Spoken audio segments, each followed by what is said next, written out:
Si le monde paraît si dur, injuste et terrible, c'est parce que je projette sur lui mes peurs sourdes et mes conditionnements inconscients.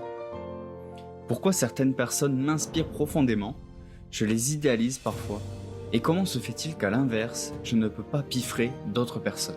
Comment se fait-il que parfois, je suis le seul ou la seule à réagir ou tiquer dans une situation, que ce soit en bien ou en mal? Bienvenue à toi sur ce podcast.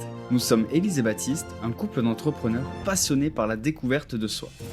Notre mission est de t'accompagner dans l'exploration de ton monde intérieur. Découvrons avec toi ces contes fabuleux du monde entier, tous plus inspirants les uns que les autres. Explorons et interprétons ensemble ces histoires merveilleuses comme tu ne les as jamais écoutées. Et comme d'habitude, si cet épisode te plaît, qu'il éveille en toi des émotions ou des réflexions, ou que tu penses qu'il peut être utile à une autre personne, n'hésite pas à le lui partager et nous laisser un commentaire ou un like, ou même les deux, pour nous dire ce que tu en as pensé. Nous serions ravis de te lire.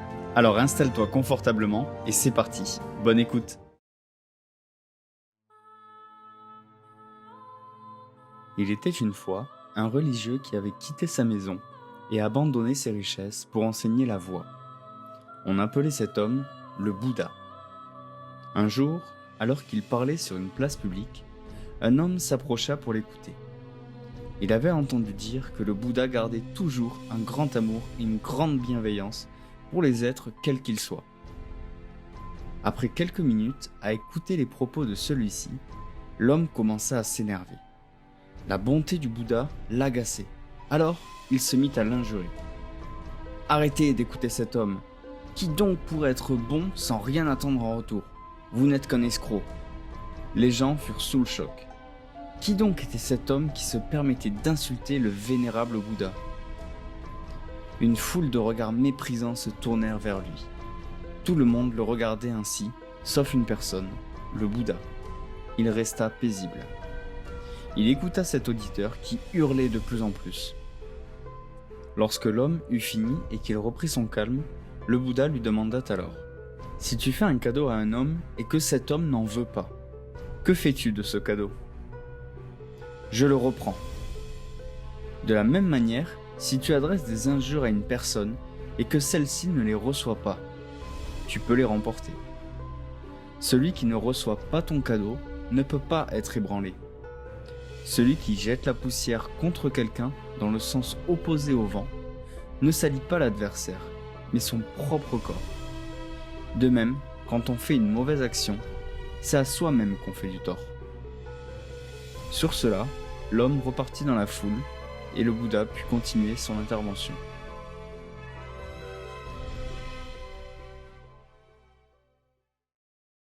Dans ce conte, il est question d'un homme qui injure le Bouddha et l'accuse de donner sans attendre de recevoir et de toujours rester calme.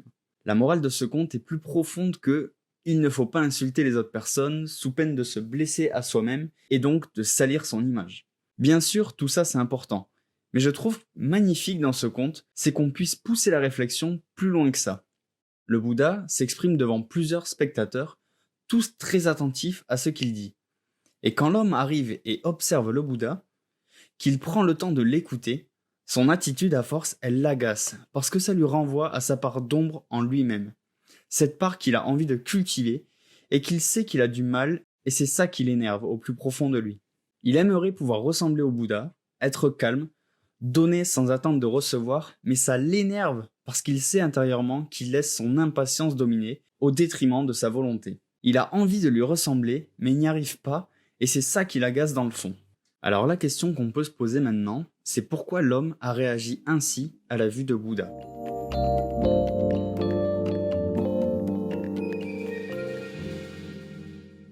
Dans cette partie, on va voir comment l'introspection a lieu avec l'effet miroir. Tout ce que je vois à l'extérieur est le reflet de ce que je suis à l'intérieur. On le sait, l'effet miroir permet d'apprendre sur soi par les autres. Tout d'abord, c'est un excellent outil d'introspection pour découvrir nos qualités et nos failles, pour ainsi dire, et nous permettre de les corriger si c'est bien sûr notre choix. C'est en guérissant notre réalité intérieure que notre reflet extérieur changera. La première chose à prendre en compte pour l'introspection, c'est d'avoir une bonne sensibilité. Il va falloir développer un certain sens de l'observation et de la sensibilité. Pouvoir capter les choses, pouvoir s'observer, s'écouter être sensible aux variations qui peuvent opérer dans notre corps, dans notre tête et même dans nos réactions. Tu n'imagines même pas la satisfaction que l'on a d'apprendre une seule chose sur nous. Et quelque part, les bienfaits que ça fait de ressentir, de se prendre en fait une claque dans la figure lorsqu'on se rend compte de nos jugements, de nos critiques, tout ce que ça révèle pour nous. Quand j'ai débuté dans le développement personnel, j'ai très vite eu l'impression de me connaître. Je savais ce qu'il fallait faire pour être épanoui, pour être heureux. En tout cas, je mettais en place des choses. Alors qu'en fait, le bonheur évolue constamment. Et là, je me rends compte que je ne me connais pas parfaitement. Et c'est grâce, on va dire, au jugement que je peux avoir dans ma tête auprès des autres, pourquoi je ressens ça, etc., qui fait que je me connais mieux. Une autre chose de l'introspection, c'est de pouvoir s'interroger sur ce que ça me renvoie. Pourquoi est-ce que je vais avoir une critique, on va dire, positive ou négative? Qu'est-ce que ça éveille en moi? Donc quel est le message derrière tout ça? Une fois qu'on arrive à observer que l'autre est le reflet de qui je suis, c'est à ce moment-là qu'on arrive à faire rentrer l'amour et la bienveillance dans notre vie. Car on comprend, on met des mots peut-être sur ce qui nous a blessés, sur une guérison peut-être. Enfin, un autre élément important à prendre en compte, c'est notre ego. Notre reflet est absolument partout chez les autres. Et parfois, on ne s'en rend pas compte à cause de l'ego, parce qu'il veut faire barrage. Par exemple, je vais avoir peut-être une réaction auprès de quelqu'un qui justement m'agace, donc ça va refléter une part en moi qui manque peut-être de cette qualité, ou de ce défaut, on va dire. Et mon ego va réagir en me disant « mais je ne peux pas être comme lui, c'est impossible ». Pourtant, si tu as réagi, c'est qu'il y a quelque chose en toi. L'effet miroir nous permettra de révéler nos attributs, donc comme je l'ai dit, sans concession, et d'une certaine manière, en fait, de retourner nos jugements de valeur sur nous-mêmes. Et c'est ça qui est le plus difficile à observer et à accepter. On a donc conscience de ce qui nous agace, en surface, mais l'effet miroir permet en fait d'aller observer vraiment ce qui se passe en nous, et d'en comprendre la cause. Parfois, on va chercher à guérir une blessure, ou alors un traumatisme que l'on a. Il faut bien quand même se rappeler que l'extérieur, c'est que le miroir, donc en vouloir aux autres, ça sert à rien. On vient mettre en lumière ce qui n'est pas guéri au fond de nous, qui n'a jamais été en fait lui-même mis en lumière, dont on n'a pas conscience. Donc pour résumer, ça va nous permettre de mieux nous comprendre, de savoir ce que l'on recherche, donc les bons côtés, on va être admiratif parce qu'on veut ressembler à cette personne, on veut se rapprocher d'elle, on va dire, mais aussi de quoi on a peur, ses mauvais côtés. En cultivant l'acte d'attention au quotidien par la perception, prendre conscience de nos sentiments, de nos ressentis, ainsi nous régulons plus facilement nos états émotionnels et nous devenons donc plus tolérants. En d'autres termes, le reflet des autres n'est que le reflet de qui je suis à l'intérieur, ma véritable essence, qui je suis réellement, mais voilà, ça c'est mon ego qui va toujours vouloir me donner une image meilleure, on va dire, ou parfois moins bonne. Donc l'effet miroir, c'est un travail d'acceptation en toute humilité, en toute honnêteté envers soi-même. C'est accepter et s'observer sans aucun jugement de valeur pour avancer donc dans la quête de soi et commencer par accepter ce qui est avant de vouloir changer. Alors Baptiste, vous partagez un exemple qu'il a vécu de cette prise de conscience de l'effet miroir. L'exemple que j'ai, il est encore tout récent pour ma part, parce que actuellement, comme tu le sais, on est sur Bali du côté de Ubud, et un matin, on venait d'arriver dans une nouvelle guest house, et je sors pour faire ma séance de yoga, et en sortant, je m'aperçois que mon voisin de chambre, Rodrigo, lui aussi est en train de faire du yoga. On s'était pas du tout croisé la veille, tout ça, donc vraiment super chouette de voir quelqu'un qui pratique lui aussi. Donc je me permets de l'interpeller, bon pas en plein exercice, mais de lui demander si ça lui disait de faire une séance avec moi le lendemain, qu'on la fasse ensemble. Il a dit ok, pas de souci, donc j'étais trop fan. Franchement, c'est toujours un plaisir de partager une séance avec un autre pratiquant, donc c'est vraiment très sympathique.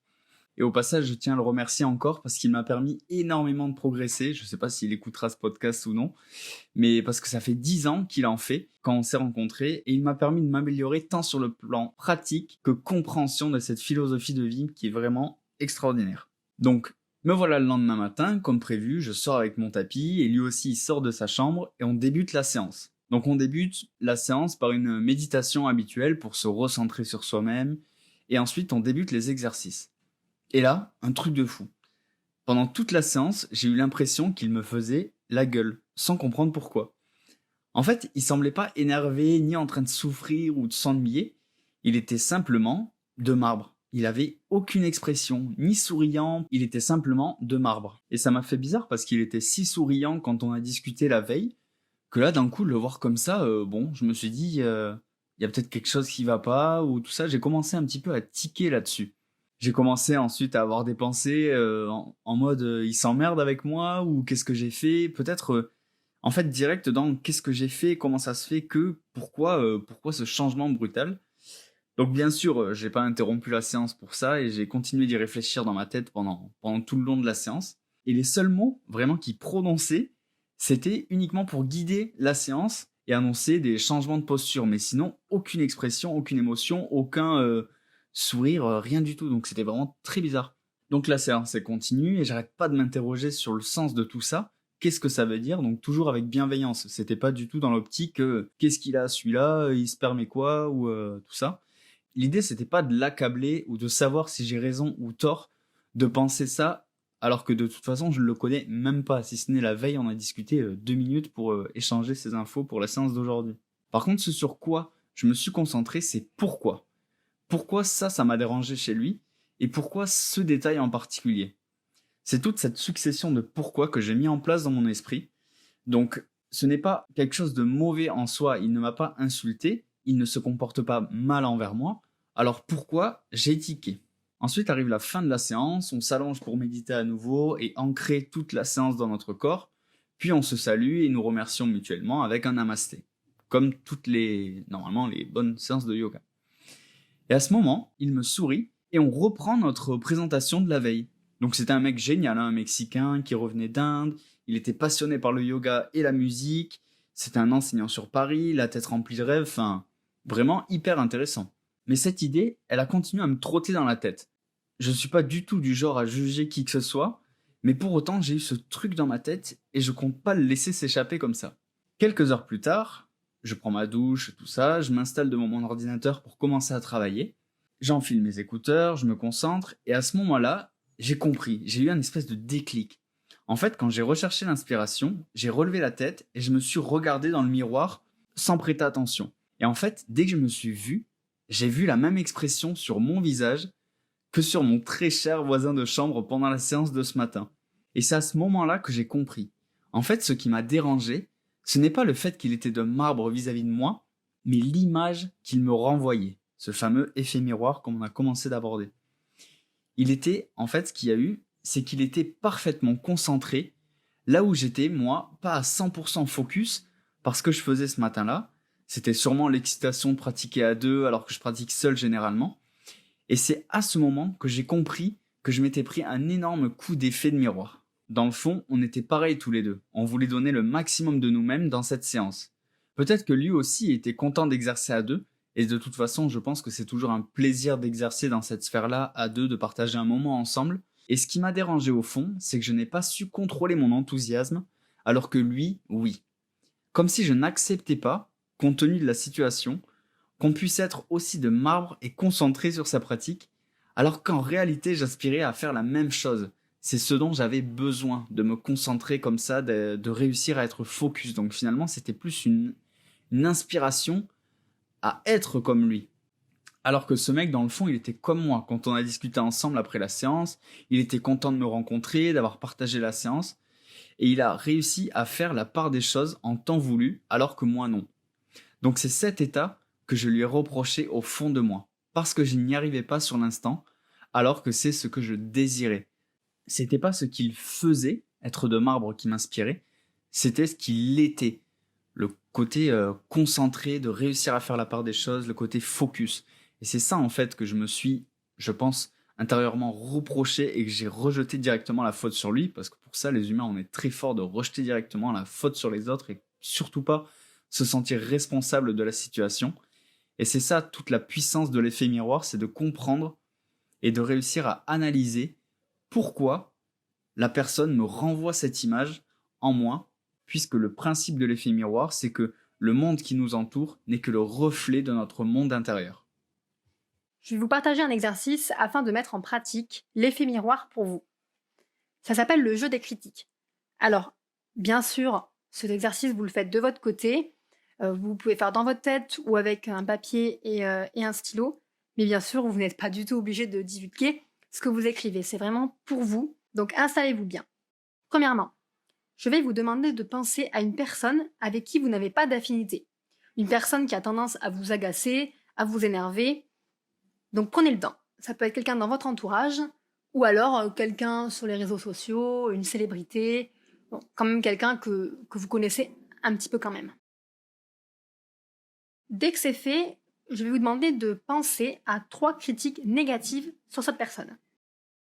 Donc, soyez spontané, ne prenez pas trop de temps pour réfléchir. Il faut que ce soit spontané, naturel. Donc, soit vous le faites dans votre tête, ou alors vous l'écrivez.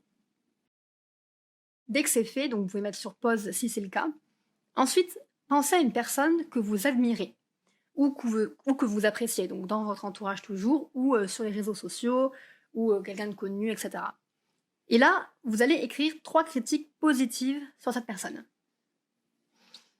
Dès que c'est fait, donc pareil, mettez pause s'il y a besoin, donc toujours spontanément et naturellement.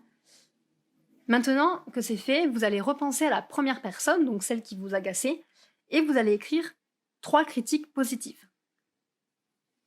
Prenez votre temps. Et enfin, repensez à la deuxième personne, donc celle que vous admiriez et que vous appréciez, et écrivez 3 critiques négatives. Dès que c'est fait, observez sans jugement de valeur, ni bien sûr culpabilité par rapport à vous, de ce que vous avez écrit. Alors là, en fait, ça peut être difficile pour vous d'avoir fait cet exercice pour 2 raisons. Alors c'est pas forcément toujours le cas, mais c'est souvent le cas. La première raison, c'est que, en fait, le poids peut-être de votre éducation ou de votre morale, vos valeurs, en fait, vous dit que c'est pas bien de penser du mal d'autrui. Donc, ce que vous veniez de faire, par exemple, vous vous dites vous-même, mince, j'ai dû penser à des choses négatives sur des gens, je me sens mal. Donc, déjà, ça, c'est un premier constat peut-être. Le deuxième constat, c'est l'image de vous-même, en fait, que vous aimeriez pas montrer, bien sûr, d'une personne qui peut avoir des mauvais sentiments. Vous préféreriez montrer quelqu'un qui est aimable, gentil, et qui va pas forcément critiquer les autres. Et c'est là en fait tout l'intérêt, donc l'effet miroir, c'est intéressant d'observer comment en fait ces 2 points de vue agissent sur vous et vous empêchent de vous accepter tel que vous êtes, sans jugement ni censure. Donc là, repensez donc à tous ces éléments négatifs et positifs chez ces personnes-là, vous verrez que en fait, on peut trouver autant de positifs que de négatifs chez les gens, et que, y compris soi-même bien sûr, et qu'en fait ce jugement positif ou négatif qu'on a des autres, c'est très souvent le reflet de de nous-mêmes, de notre vie, de notre passé. Que ce soit l'éducation qu'on a eue, les valeurs, les premières impressions, l'expérience qu'on a. Et donc l'idée c'est de commencer à voir le positif en fait dans le négatif pour pouvoir élargir notre perception des gens. Et donc dans l'idée de gagner en sérénité. Comme on peut voir, en fait, tout le monde a des éléments positifs et des éléments négatifs. C'est tout l'intérêt de l'exercice. Après avoir fait cet exercice, où vous vous êtes forcément posé la question que c'est difficile de trouver des personnes qu'on n'apprécie pas ou qu'on n'aime pas forcément, il faut aller en fait au-delà des apparences. Lorsqu'on vous demande de trouver des points positifs à des gens que vous n'appréciez pas, c'est ça en fait. Il faut un peu oublier notre jugement et aller au-delà. Et en fait, très souvent, les points positifs que vous avez relevés, ils peuvent correspondre en fait à ceux que vous essayez vous-même de mettre en pratique. Donc en fait, les points positifs et les points négatifs que vous avez relevés peuvent refléter des points de votre personnalité. Des aspects qui vous font peur, que vous craignez, mais aussi des aspects qui vous identifient, que vous recherchez, qui sont importants pour vous. Enfin, on va s'interroger sur la puissance de l'effet miroir. Comment se fait-il que, à certains moments, le miroir, la projection du miroir que ça nous renvoie est plus fort, ou comment on peut influencer cette intensité? Alors, la première chose, c'est qu'il faut comprendre que plus mon niveau de conscience sera élevé, plus je tendrai vers l'amour inconditionnel, et donc moins je serai affecté et plus je serai dans l'appréciation. Plutôt que me dire et me laisser affecter par les comportements, les agissements, les pensées, les mots, tout ça d'autres personnes, il faut que j'arrive, et ça sera plus le niveau de conscience évoluera, plus j'arriverai à me dire que tout ça, c'est d'une beauté incroyable parce que ça va me permettre de grandir si je suis réceptif à ça et que je suis moins affecté. mais que simplement j'essaye d'apprécier ce qui m'est renvoyé comme une force en fait. Au lieu d'être dans le déni, le jugement de valeur, je verrai clairement que le négatif est toujours relatif à un positif. Si je souhaite vraiment l'harmonie en moi, c'est en empruntant le chemin intérieur du soi, celui qui me mène à la maison, que j'y arriverai. Ce n'est pas en me tournant vers l'extérieur ou toutes ces appréciations ou que je me laisse affecter que je réussirai à retrouver le chemin de la maison. C'est vraiment en me focalisant sur le chemin qui mène à mon intérieur, à moi-même. Qu'est-ce qui se passe à l'intérieur de moi? Et toujours me poser cette question du pourquoi je réagis comme ça, pourquoi je pense comme ça, pourquoi, et pourquoi ça évoque ceci en moi. Alors maintenant, la question qu'on va se poser, c'est comment faire pour me servir de l'effet miroir consciemment et non subir les événements en restant dans le brouillard. Comment je peux faire pour maîtriser volontairement et provoquer volontairement ce merveilleux outil? Voici la méthode que je te propose. La première étape, ça va être de t'observer avec bienveillance et détachement dans toute la situation. Alors, qu'est-ce que ça veut dire? Ça veut dire qu'il va falloir que tu sois en position de témoin, que tu arrives à te détacher de toute la situation, de la scène, et de te dire « Ok, je suis simplement témoin ». C'est-à-dire en évitant tout jugement de valeur. Je ne vais pas me permettre de dire « c'est bien ce qui m'arrive, c'est pas bien ce qui m'arrive, c'est bien ce qu'il fait, ce qu'elle fait ». Tout ça, on s'en fiche. Tu poses tout ça, tu te détaches un petit peu et tu évalues les faits uniquement. La deuxième étape, ça va être de voir et d'accepter que ce que je vois en l'autre n'est que le reflet de ce que je vis intérieurement, ici et maintenant.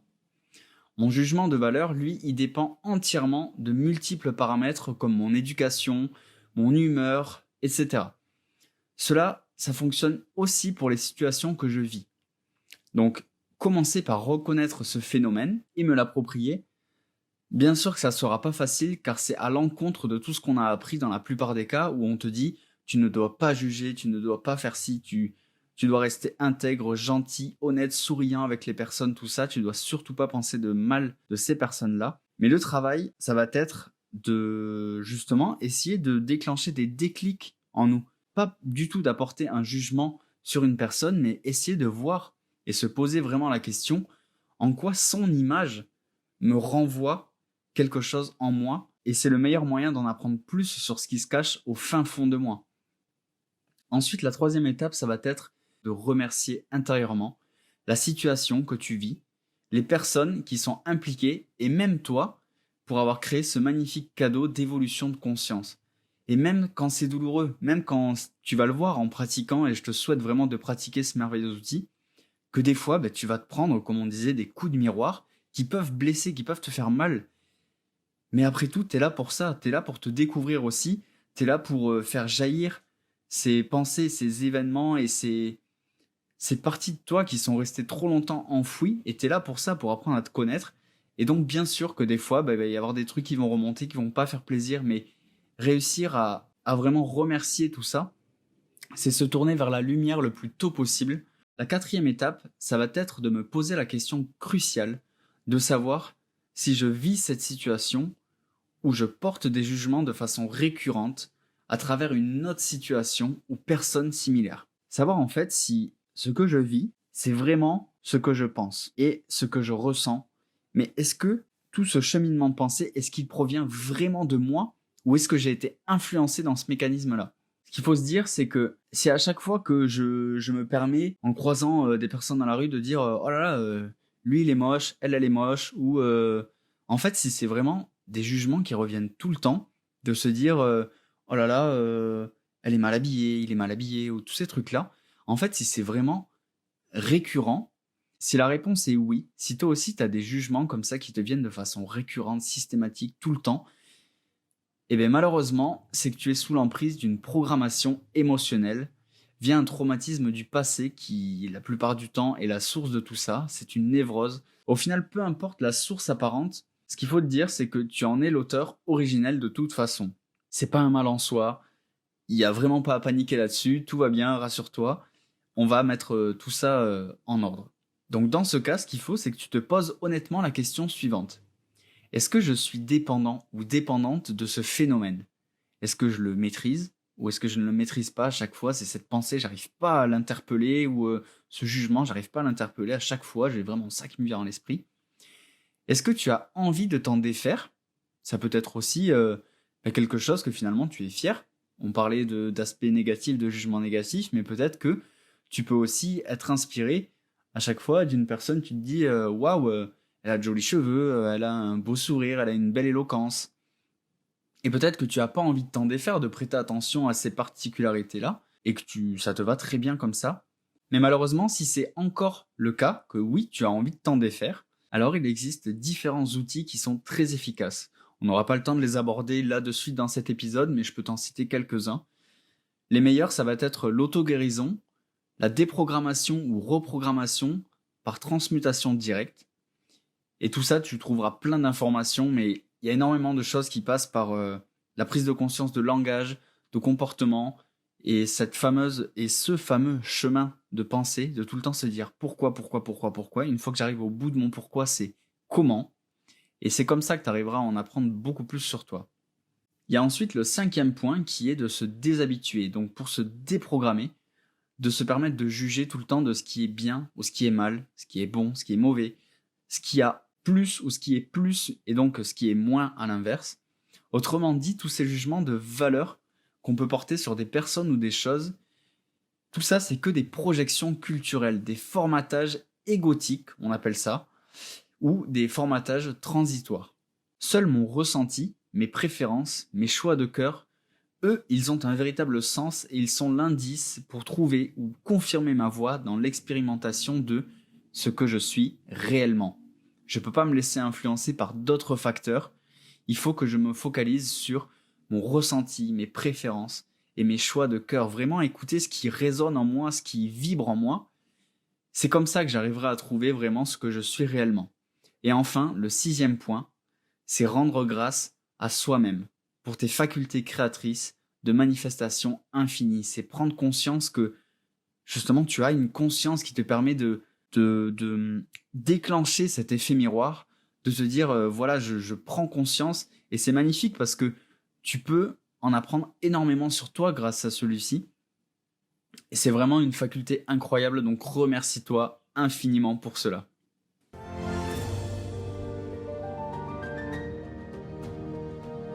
Ces sujets sont véritablement passionnants. Je ne sais pas ce que tu en as pensé, mais ce qui est sûr, c'est qu'on n'a pas forcément le temps de tout dire dans un seul épisode. C'est pourquoi on t'invite à t'abonner pour ne rien rater.